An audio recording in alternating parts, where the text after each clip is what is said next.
Hello, beautiful mutants and eclectic minds of the world. Or how about beautiful, eclectic, mindful mutants?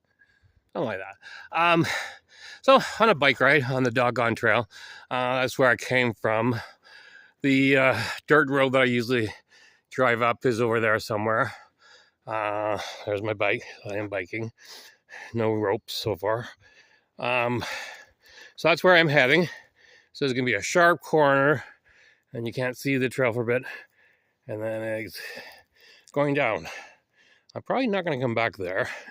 That way, probably another way, but and it goes down and down and down. And I'm not sure where it goes. Probably around to the left.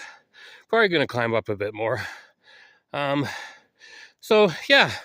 If we keep on looking that way, maybe zoom in a bit, you can see downtown Williams like through the trees. So yeah. Do I want to make this a short one? Make it into a short? Yeah. Well, we'll see. So finished watching the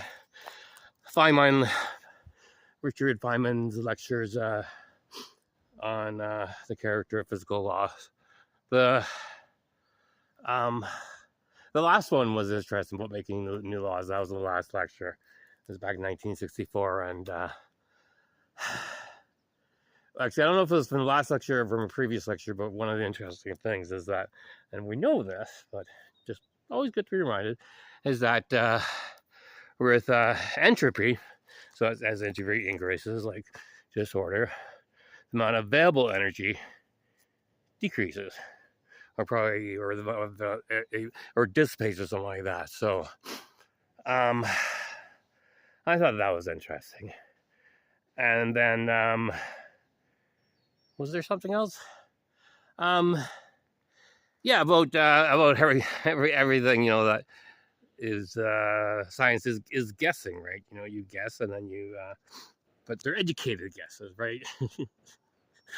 It's not like complete imagination, right? Like and then you have experience to prove it, sort of thing. And so I don't know.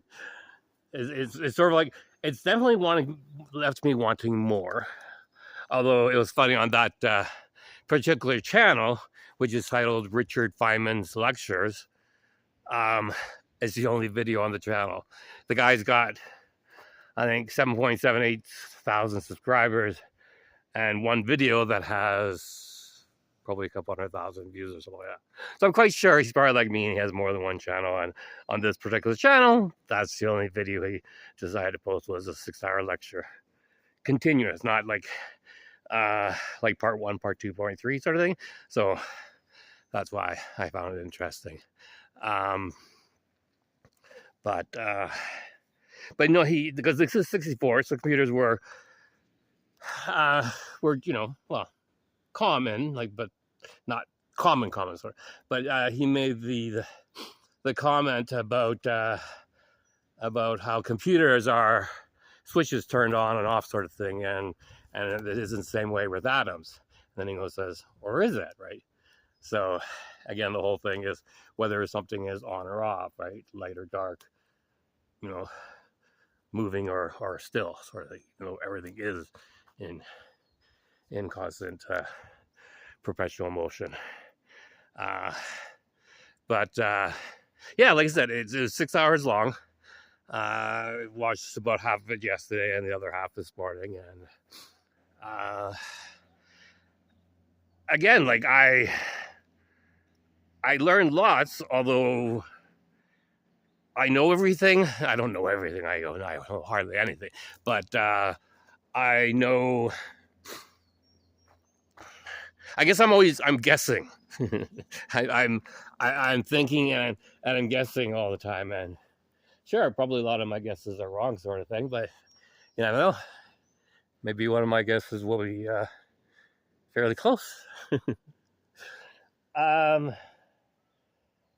So, anything else I want to say on Feynman? But yeah. So he discusses about the force as well. Sort of like the planets, if we and we're circling in a certain direction, and the screws, like the electrons, are always, but they're not. They're anyways.